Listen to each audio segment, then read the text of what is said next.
Alaikum salam wa rahmatullahi wa barakatuh. Bon, an ka baara kɔni an bi cɛfini qualité bɛɛ kala. Ka daminɛ abagosu ra n'a bɔra vesti kɔni na.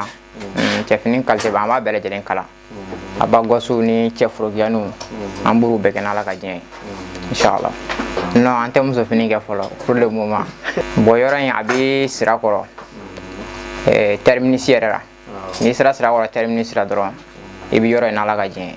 Bon, welekan min kɔni bɛ n bolo ka ɲɛsin mɔgɔw ma, an ka clients u kana minnu ye mɔgɔ kuraw ye u kana essayement kɛ. N'u na essayement kɛ an kɔni an tɛ baara kolon kɛ n'Ala ka diɲɛ ye. Ni min ta kalala n'a ma ɲɛ fana i bɛ segin n'a ye an b'i ka wari lasegin i ma i ka fini fana bɛ lasegin problème foyi t'a la n'Ala sɔnna. Inshallah. Bon, hali olu yɛrɛ n'i bɛ extérieur la i b'i ka mesure ci soit i b'i ka photo ci dɔrɔn n'i ka photo ci i mago bɛ fini min na an b'a kala n'Ala sɔnna i bɛ jamana o jamana na an bɛ livraison kɛ jamana bɛɛ lajɛlen na inshallah. Awɔ an bɛ baara kɛ wagati bɛɛ inshallah. Welewelekan min bɛ n bolo ka ɲɛsin bɛɛ lajɛlen ma o de ye bɛɛ lajɛlen k'i cɛsiri hali sisan nin bɛɛ lajɛlen kɔfɛ.